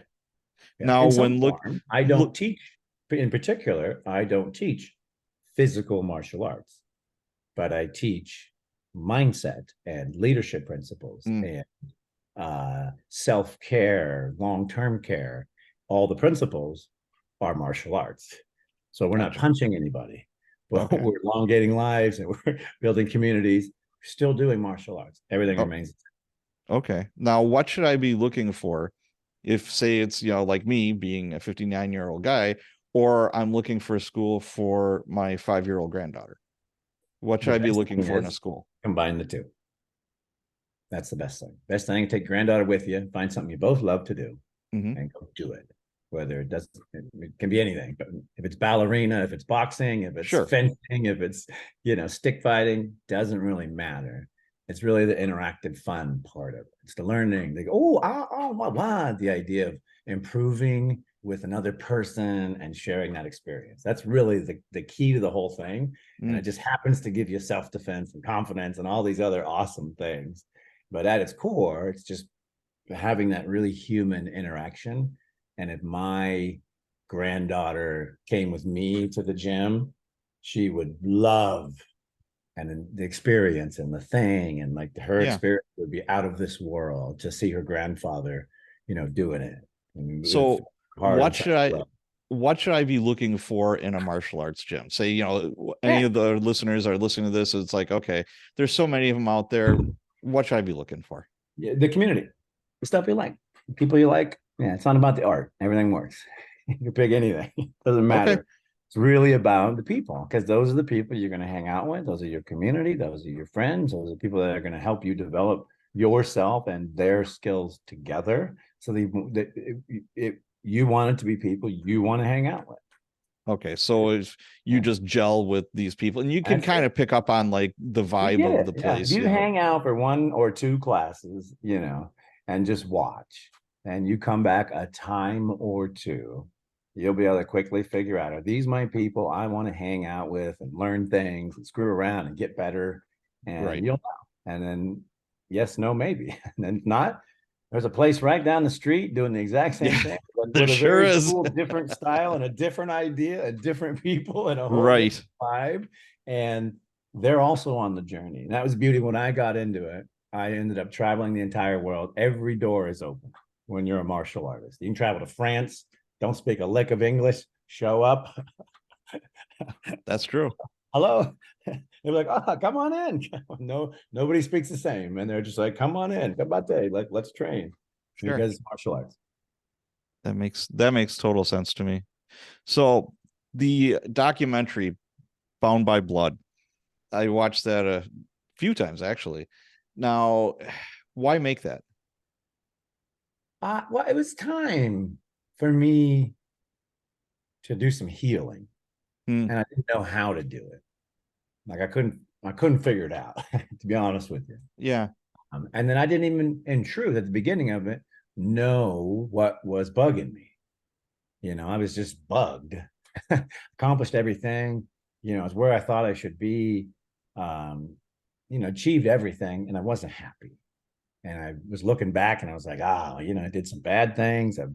Bad relation. Like some things ended up not good at the end of the journey. I was good. Yay for me. But some things weren't good. And they were making me feel uncomfortable. They were stopping my progress. And so I was like, time to go back and fix it up. And the only way I could think of it was, make a TV show out of it. Make Okay. get them in a room, because that's the problem was Ken and I needed to get in a room and have the conversation. So obviously there was a falling out between you and your brother, Ken. Yeah. Yeah. And this was a way of trying to heal that. Yeah. Yeah. Well, for me, I owed him a great debt. I mean, he was my teacher and my mentor, and the way I was raised in martial arts, he's your master. And so, he's your teacher until otherwise. Right. And he was my master. He taught me everything. But there was a point when, that mastery changed, and that respect level changed. And it wasn't because of, that I didn't love it. Like, it was just a lack of knowledge. Yeah. He was one of the guys going, yeah, let me show you. It's always worked like this. And I go, okay, well, we got this new science. we got this new data. And he didn't want to know. We wanted the old way to stay. Don't ask questions. This is how it works. It's always worked this way. And it's impossible. It's evolution. It's science. So, he would come back and know and say and realize that was the incorrect decision at the time. But at the time, that's the way things were. And I was to accept it. And I was like, nope, that doesn't make sense. And so, two different minds. So are things good between you and your brother now? Yeah. Yeah. But, good. It's not like we hang out. We don't, we were never that brothers. Okay. Yeah. I see him at events. Okay. Okay, bro. So the Warrior Code, what is it, and how can we apply it? How can we implement this? Well, it's all the stuff I learned on this journey. So I left home when I was 11, and I'm old. So, no, you're not, because I'm older than you. I got a good 30, 40 years of knowledge. But it's a very simple process for living your life, and then living your life as a leader. Because to me, I really feel like, there's tremendous value in bringing quality leadership to anything. Doesn't matter what it is, family, team, group, neighbors. Like it always has value. And that's what martial arts gave me, is the understanding of people interaction and impact, like understanding things so that I could have that value as a leader. And I wrote it for Google years ago. I got a call from Google. They're like, we got a problem. So I'm like, well, let me solve it. Yeah. And I studied their culture. I figured out what was needed, and I wrote this, change program for them. And then yeah, they weren't that interested in changing. They were they were more interested in keeping their okay. keeping their method in place. So what is the Warrior Code? It's just a system for living your life and leading people. That's pretty much it. It involves the development of martial arts, learning, knowledge, all the stuff we've been talking about. It really is based in martial arts principles, and it's the principles of every martial art: honor, respect, discipline, and how that translates into the actions you do in your life, the activities you take. Look, if only we implemented this worldwide. Think of all the good that would come from this. It's so good. I just love it. Well, I think the funniest thing is, I probably thought about this for 10 years, literally 10 years, probably a decade. I was like, I gotta figure this out. I gotta make it so simple that we can't screw it up. Like listen, here you go. It's just 3 symbols. You're good. Just carry on. And so, yeah, after a decade, I literally like, all right, I think I got it. And the first person I tell it to, he's like, his eyes just change, brain changes, and he goes, that's it. Runs off. And unbeknownst to me, he tells like 100 people, right? And so it just explodes. And so now it's been, I don't know, another 5-6 years or whatever. But I'll have business people in Uganda, and they're like, send me these nice notes. And they're like, I'm applying your method. Okay. I'm seeking a plus in agricultural and it's just like some insane stuff. And I'm just like, I have no clue. Like Google it, go find them. They're there. But where it had the biggest impact on my life in truth is there was a time in my life where I didn't know what to do with the value I was creating. I had no clue, and I was scared, and I had a family. I wanted to be a dad. And I was creating all this value and taking all this risk. And I sought someone's advice. I say, hey, I don't know what to do, and I'm real nervous, and I got this brand, and but all these things, and I'm going to Hollywood. I want to be a star, and I told him my story, and he wisely said, hey, there's one guy that I know who's done that. Here's his number. Give him a call. Tell him I said, tell him my name. Yeah. And I cold called this guy out of the blue. Henry Holmes is his name.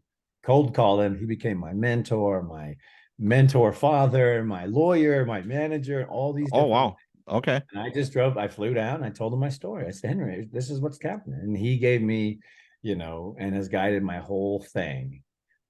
Because he liked my story. He was a plus. He had the knowledge. To him, it was secondary. What? No, it's right here. What? It was junk, the knowledge. To me, it was the greatest thing in the world. And that, me being vulnerable, me showing up, me saying, I'll do anything to get the knowledge. Like, what do we got to do? And him going, I like you. This is great. I'll give you some knowledge. That just interchange of me being humble and him going, 25 years later, we're still doing the same thing.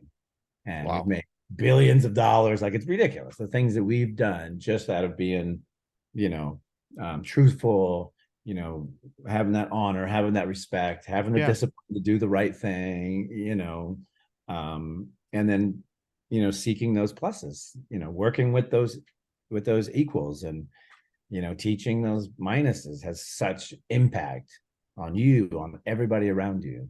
And that's why that's why it keeps growing. Okay. I love to geek out about martial arts because again, I was a teenager in the 80s, and that's when it was really, it was rocking and rolling back then. And, I did it for a while.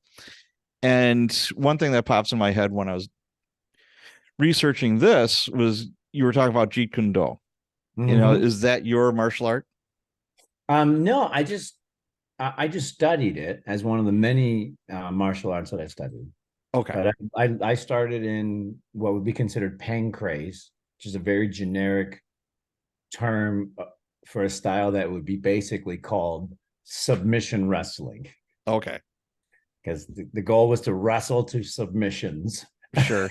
Yes. For entertainment. So that was like, right. That was the core style that I started in. And then I would just develop, my eventual style, which was Shamrock MMA, which was the whole, system. Sure. But Jeet Kune Do, a lot of people don't even really know about it. That was Bruce Lee's martial art that he started. His book is amazing. Like it reading that, it really helped frame my mindset for what I needed to do and Okay. learn. Because he wrote it all down. He's like, oh yeah, he had Yeah. the same process. Oh, by the way, this works. I don't know about this over here. Lean that. He wrote it all out as part of his learning thing. And seeing that example is what I needed. Okay. Because nobody else had a notebook. Everyone was afraid to ask questions. Like nobody else was doing anything of the learning and the visual side. They were just tough. And Now, so that was a huge catalyst. what's the tenets of Jeet Kune Do? I mean, you don't have to get too deep into the weeds, but like if you're going to explain it to somebody that didn't know anything about martial arts, how would you explain Jeet Kune Do? I don't know. I wouldn't know how to explain it. I think it's it's martial art. But yeah, he was kind of famous for the path of least resistance. Oh yeah, yeah, you yeah. know All that those kind of thing. principles. Yeah, yeah. Yeah. Most amount of damage to Yeah. the most amount of damage with the least amount of effort and the least amount of Yes. damage Yeah, that's what I'm looking for. Yeah. Love all those. Yeah, yeah, yeah. But all Have you that's ever? yeah. When you're in that space, you quickly find out, that's common sense. I can't get blasted. I can't get, I Right. can't get kicked. I can't get choked unconscious. That doesn't work. So Sure. it quickly gets into the systems of value. Right. Have you ever met Danny Sato? Oh yeah, dear friend. Yeah. Really? Wow. I mean, the Richard guy's a Fitzgerald, legend. all those guys. Yeah, I've known him forever. I was a young kid, and then unlike everybody else in the industry, I was studying martial arts. So for me, there were a bunch of fighters where I was training, and the world I was living in were all fighters. But I was on a martial arts journey because I could tell they had the knowledge. They just didn't know what to do with it or how to apply it to the thing that was going on over here. So I could see the future in that they had it. They're not supposed to give it to me. You're not supposed to ask for it. And we don't know how to apply it. Right. And so I was the guy who asked, applied, wrote, because Danny Sato kind of took the mantle from Bruce Lee in teaching Jeet Kune Do. Totally, yeah. And just a wonderful man, teacher, martial artist, like just a great human being. Wow. That's very cool. So there's the age-old question. I think you've answered it, but I'm going to ask it anyways. Which fighting art is the best? You've heard that so many different times, ask. Is there such a thing? No, depends. Yeah, it just depends. What we're fighting in sand, dirt, fighting on a tree. Everything depends. The quickest way to hurt the brain is to punch it. Quickest way to impact. So literally everything works. Okay. So let's fast forward here. How old are you? About 50? 50, yeah. Yeah. Okay. What are your workouts look like now compared to like a young man? What do you stress? Very active. So for me, it's a lot of stretching, a lot of core stability. I still have a spondy in my L3, so I still have a broken vertebrae in my spine. So I have to stabilize that every day. I have to balance my hips because of that when I wake up. So there's kind of the whole core stabilization part of my, daily process. And then I walk. I'll do stairs twice a week, 1,000 steps on the stairs. And then my core workout is like body weight stuff. And then I'll swing kettlebell maybe 1 or 2 days a week. Okay. And so basically it's like a short workout every day, that sort of breaks a sweat, or I'm in nature, or I'm lifting something. Okay. Yeah. But it's awareness every day and an investment in my body is what I do. Every day, mind, body, spirit. What are we doing for the body? So gotta do 100. What are we doing for the body today? Right. So where does your motivation and discipline come from? Where do you think it comes from? I think I haven't had enough experiences that I pretty much know what I want. Like I'm pretty clear on what I want. Yeah. And therein is my motivation and my passions. And then discipline, I like to do things. I like to learn things. To me, it's exciting to learn. To me, it's exciting to be a white belt. To be like, to have nothing. Be like, what? How do I stand? Oh, dang. All right.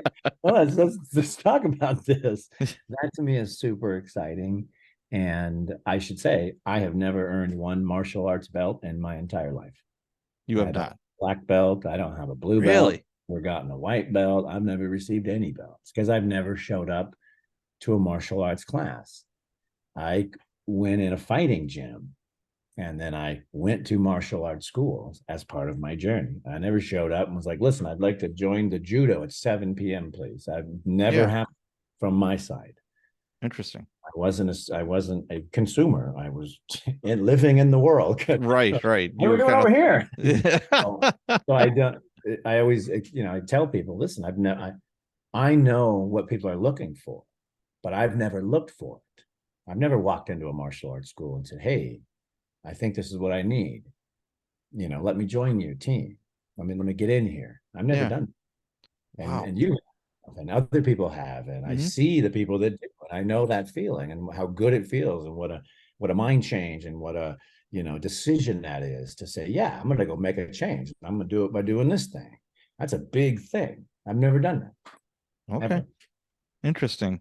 Now, Faith, And that's why I you tell people I'm an accidental martial artist. okay. I like that. So you have, what many would consider rock bottom to the top, somewhere in between. You've led a very interesting life. How has your faith changed, or has it, or is it a part of your life, or what does that look like? Yeah, I have tremendous faith. And yeah, I've also read everybody's Bible and hung out in all their religions and all their churches. Okay. Yeah, all the Bibles. Read the Quran, read the Mormon Bible, Jewish Bible, Christian Bible, Okay. That's Hindu interesting. Bible. Yeah, it seems like you're just a student of life. Yeah, I read them all because I hang out with them, and I'm like, oh well, I should know how they think and how they feel so we can get along the best. And yeah, so I've read them all. My summation is God is good, faith is good, and those who share love are sharing God, and those who don't, well, they're probably not. They're doing something else. Okay. So let me ask you this. Why are we so fascinated with violence? It goes back to Roman gladiators. They'd fill up a coliseum to watch two people, go at it till death. People enjoy watching people beat the shit out of each other. Why is that, do you think? I think it's an evolution of man or a de-evolution of man. I have a feeling we've been doing this for a long time. Yes. Meaning every great society gets together, we get super comfortable, we get all the things we need, we're all doing our thing, we all decide, okay, this is great. Now what do we do? Yeah, that's And true. then there's a bunch of guys who are like, wait a minute, I got what? Every society does it because I think there's something very inherent about that warrior thing. We need to fight. We need to represent. That's how we survive. That's how we got here. It wasn't an accident. Right. A lot of the other races, groups, they didn't make it. And it's because some of us fought, some of us thought, and some of us planned, and some of us teamed. So I think it's just a very natural thing. And then I also think it's how many of us died in the early days. I think it's pretty natural that that's what's going on. We might lose someone. So I think the intensity and the feeling of it and the need to survive was really high. And I'm sure in the tribal days, we weren't, patty caking each other when we Yeah. were taking each other's, villages and their Oh, women, right. their Yeah. It's supplies. like I'm it was sure we went like, hey, great to see you guys. Yeah, no, we were clubbing people and taking their stuff. And, that's just how it was for a long time. yeah, that's most societies. If you look through their evolution, it's like I think of it. Yeah, we came to America. Native Americans, depending on what tribe you were, they'd rape, kill, We were and still doing it. Yeah, we're take still their stealing kids the as weather, slaves. enslaving it, still Right. doing it. Yeah. I just, yeah, but And it's still happening, and it's still happening. So yeah, yeah, depending where you are in the world, and some more than others, and there's still people willing to pay money to watch it. yeah, yeah. But there's something very innate, and I can tell you my story. I'm watching this sport, and I'm going, man, this is the craziest thing I've ever seen. I can't believe I've committed to this. You know, And then I'm trying to make a decision after years of it because I finally make money, but I'm realizing like this is really extreme and like niche. And Mhm. I'm like, then we get kicked off of cable. So our audience shrinks by 90%. And so I'm like, oh man, like what on earth? And so I'm trying to figure out, is this something I should risk my life for? And I'm in Des Moines, Iowa, or some crazy fairground, janky thing for some UFC or some. I mean, it's just horrible, and dirt and it's chairs. And then I would always sit, 5 rows in, 10 rows in with the people Yeah. to communicate. What's going on? What's going on? What's going on? And I sit next to this sweet old lady. And I go, Okay. "Huh, what are you doing?" And she's like, I'm all nervous. She's clutching her. I'm nervous. And my grandson's fighting. I don't Ah, know this and I don't know about that. And he's a martial artist. And she's telling me her version. I'm so nervous and I love him. He's such a good kid. And so she's telling me from her standpoint. And I'm sure. listening to her. And she's like, I don't know if I can watch it. And why don't you just tell me what's happening? So for the first few fights, I'm telling her, oh, honey, he's got her head, and I'm going, this is insane. And she's slowly coming along, and then her grandson comes out, and here's what happens. She went from, I don't know if I can watch, kill him, like insane, night and day woman, just like Dr. Jekyll and Miss. And I go, yeah, this sport's gonna make it. We're gonna be just fine. Like we're gonna be just fine. Something very primal and beautiful about it. Oh Yeah. my gosh, that's funny. So MMA, UFC today. What do you think the state of it is right now? Where do you see it going? No clue, don't watch it. Yeah. You don't watch it at all. No clue what happens. Really? After all that time in it? Because how many years were you in UFC? 16 years. Yeah. 16 years I was a pro. 16 years. I mean, most people don't understand, you know, I like fought full contact for 4 years and I'm still feeling it. I can't even fathom 16 years. 16 years. Yeah.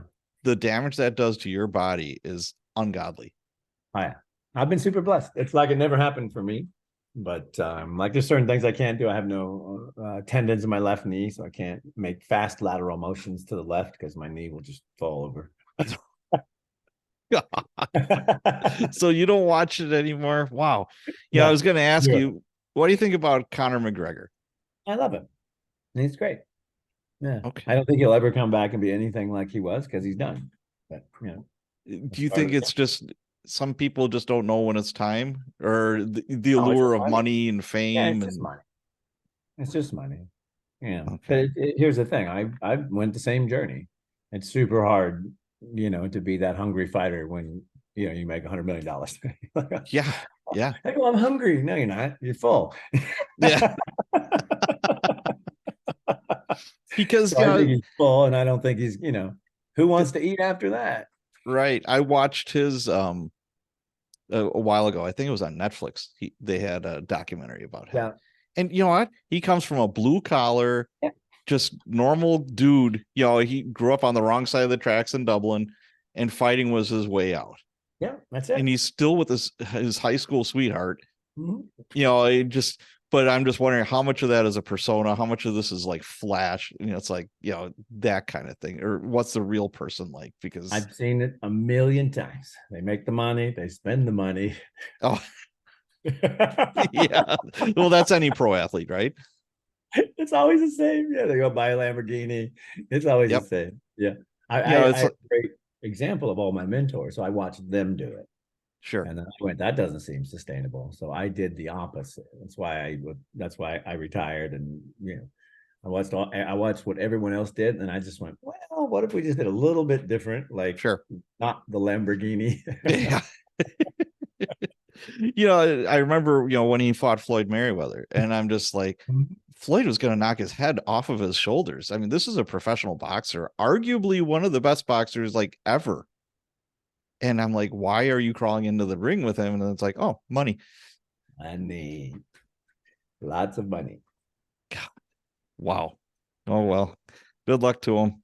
So parenting, you have a unique perspective, on parenting, because you've seen the lows and you've seen the highs. And it seems like the last 10, 15, maybe 20 years, there's the helicopter parents where, Mhm. it's like they're just hovering over those kids. Now it's snowplow parents where they're Oh, I haven't literally heard of these. they're How do we do taking that? they're taking every obstacle out of the way of their kids. Oh, That's snowplow parenting. interesting. Okay, I like the term. Yeah. And I heard that and I'm like, you know what? 100%. Because you know what? You're going to, maybe I'm stereotyping, but moms, it's like, hey, mama bear, don't mess with mama bear around her cubs. That's off. All bets are off with that. But they're taking away all these obstacles. And some of them, yes, I understand should have, like bullying, anti-bullying, Yeah, like yeah. programs in schools and all that kind of stuff. But sometimes maybe it toughened you up a little bit. And, Wow. now we've gone to the other end of the pendulum where their entire childhood, teenage, even college, they go through all that. And now they're in the quote unquote real world, and life can throw you some shit. It can throw you some really bad curves, health wise, financial wise, whatever.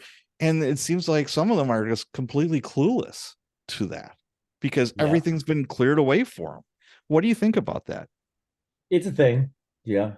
I mean, it's good. It's the evolution of our society. But yeah, you got to get punched in the mouth and figure it out. And got to have your. Yeah. That's why martial arts class is so good because you figure it all out. You punch in the mouth and oh, whoa, wait a minute. You don't want to do that when you're on stage or trying Yeah. to figure it out, trying to lead the company. So let me ask you this. What if one of your kids said, hey, you know what? I want to be a pro fighter. What would you do? I would be honest about it, which I have been to my kids. Yeah. Yeah, which is I wouldn't advise it. The only time you want to risk your body or your brain for money is when you're desperate or it's a lot of money. Yeah. That's the only time. Nothing else makes sense for risk. And if we were something less risky and more probability, I would encourage it. But Sure. most of these guys are going to end up broken and with nothing. Yeah. So looking back, what are some of your favorite successes or failures? Oh, my favorite failure was my very first no rules fight, which was with John Lober that I lost because I got tired and I wouldn't break his arm. So I had this existential moment while fighting, and I was like, I'm not ready to hurt people in the middle of a fight. That's not the place to have it, Yeah, right? yeah. It cost me $10,000, a 30-minute ass weapon, and then I changed my mind after that. But that was the biggest lesson because I was like, "What am I doing? I'm a professional fighter. I don't want to hurt people. I'm like, what's wrong with me?"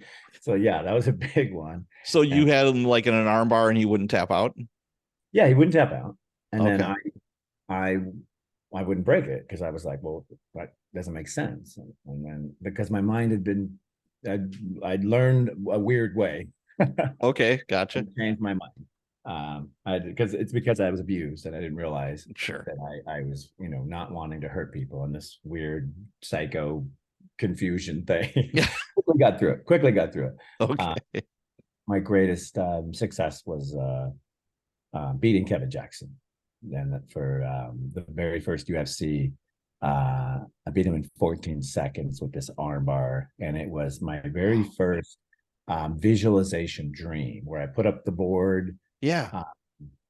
studied in detail. I fell asleep, and then the screen carried on. I kept training. Other people came in and talked about it. My subconscious was having a conversation with my coach over here. And in the midst of it all, my brain went, this is how you do it. I Gotcha. woke up with full clarity and I went, I know exactly how to beat this man. I went and Wow. told my coach and he went, that's crazy. Patted me on the head, said, well, don't worry about that stuff. Just focus on conditioning and mindset, Yeah. because he didn't really know. Nobody knew. Mm, But I'd okay. seen it and I'd studied it and then I'd felt it. And so I theorized it and then I brought in people and did it. And then I showed everybody and then they still didn't believe it. And then I went and did it in the fight. And then they all said, wow, Frank's a genius. Guys, I've been telling you the whole time. I've been showing you pictures. Like, come on, team. That's funny. All right. If you don't mind, I have a couple of Facebook questions All right, from what do you my got? group. Let's take a peek here. Nathan Bush asks, what have you learned from the MMA that you think helps you the most in life? I'd say the discipline Okay. um, to do stuff. All Man, right. And Annika Melinda Kalulu asks, congratulations on your accomplishments. What made you want to turn your life around? Why MMA and not another sport? ah, um, well, I wanted to turn my life around because I was a screw up and I started having kids and I realized that I was a screw up like my dad. So I didn't want to keep that cycle going. Sure. And I could tell it was wrong or bad. So I was trying to change that. That was a big one. And then MMA just happened. It developed as I got out and Mm, just became a thing. Like it happened as I came around. And as I see now, that's what happens in most of these business opportunities and most of these, other opportunities. You're ready, you're available, and they just come around. okay. So that's what happened to me. Cool. Sterling Kirkland asks, what steps did you or are taking to keep from falling back into that life? And what advice would you give to a young person who is currently going down that road? Well, it starts with martial arts, so that's what I 100% recommend. And I keep from going down that path because, well, I never thought about going back to it. Mm, But what I do that keeps me aware of where I was, as I still go speak in institutions. We run an incarcerated youth program, so I go speak at juvenile halls, youth prisons, wherever, and we pay for. We offer. I tell my story. We leave them with some of the Warriors Code tools, mm. and if they write, develop a correspondence, get their life together, we pay for their martial arts. Oh, okay. So we're addressing the problem by sending people to martial arts. Okay. So plus minus equals, right? All Oh yeah. right. Very cool. So Ellis K creates asks, how did he come to know his trainer by chance, or was he trying sports as a way to stay out of trouble? Would love to know the story there and how that transpired. Yeah, sure. Well, Bob was really my first motivator, trainer kind of guy, even though he Yeah. never actually trained me in anything. He was just my first mentor motivator. But you saw him bodybuilding though, right? Never saw him. He already retired, Really? so it was just Oh, okay. knowledge. Just no, Frank. This look here, look at this. Oh, Frank, read this, study this. This is what I did. Oh, okay. okay. Yeah, I never saw it every one time, but he had Okay. the knowledge, and it was his passion, so he was Mm, able to pass it down through his passion. Oh, I love this, Frank. Look, and I was just like, that's amazing. Let me learn it. Let me figure it out. Oh, I forgot the rest of the question. it's just, let's see here, or was he trying sports as a way to keep out of trouble? Would Oh love to yeah, know the story. yeah. So then, with that kind of mindset of seeking knowledge, then everybody was a coach who had knowledge. Mm, So, coaches weren't like, hey, Frank, let me train you. It was, hey, sir, you have the knowledge. Can I get it from you? Can I okay. train with you? Can I clean your floors? Can I carry your bag? What can I do to get this knowledge from you? And so that became how I, presented. Gotcha. Then the last question, Pamela Grusdorf Workman asks, I so much admire people who have come from that kind of background and been able to dig themselves out and to a productive life and inspire others. So that was her statement to you. Nice. Well, that's nice. Yeah, I think so too. So let's start wrapping this up here. One question I'd like to ask, and I do this for the heavy thinkers, and I think you're a deep thinker, deep, heavy thinker, is if you had a virtual billboard that you could put any message on for millions to see, what would you put on that? Oh, ooh. I stole Uh, this from Tim Ferriss a long time ago. I think it's a God great question. I don't know. I'll put some cool visuals on it of Mother Earth. That's what I would do. Okay. Something really pretty with the earth on it. Some nature stuff. Yeah, I think just the earth in and of itself, I think we live so close, you can't see it. But I think when you see it, from afar, and you can visualize, you know, how small it is, in fact. Right. I think there's a different, mindset for just walking about on Mother Earth. Yeah, I was just wondering if you had any like favorite quotes or anything like that. Nah. Plus, No, we got all different languages. So how are we going to reach, the Japanese? that's true. That is true. All right, good How enough. are we going to reach the Hindus? So what's in the future here for you? I'm loving what I'm doing, which is leadership coaching and private coaching and writing community impact and support programs. Just like the law enforcement program, we're creating some programs for human trafficking and child abduction, stuff like that. So it's just things where I'm like, this is where my knowledge would have a lot of value and impact. And so I'm Right. kind of searching those out. I think, it turned 50, never thought I'd make it, honestly. Never, ever, ever.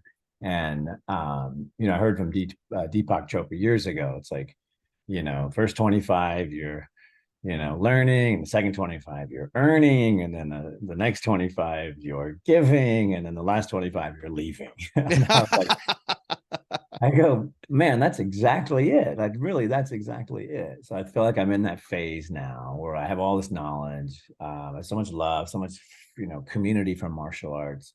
And I just want to give as much as I can and help people and, carry on and not be in pain and have a good life, and be healthy. Right. So if people want to find you, learn more about you, where do they go? Yeah, that's a good question. No, it's the best one is the website, frankshamrock.com. And then I'm at Okay. Frank Shamrock on all social media. So if you're on social media, I'm around. All right. Well, thank you so much. This has been so much fun talking to you. I knew it would be, but this has exceeded all my expectations. Thank you so much. That's my pleasure.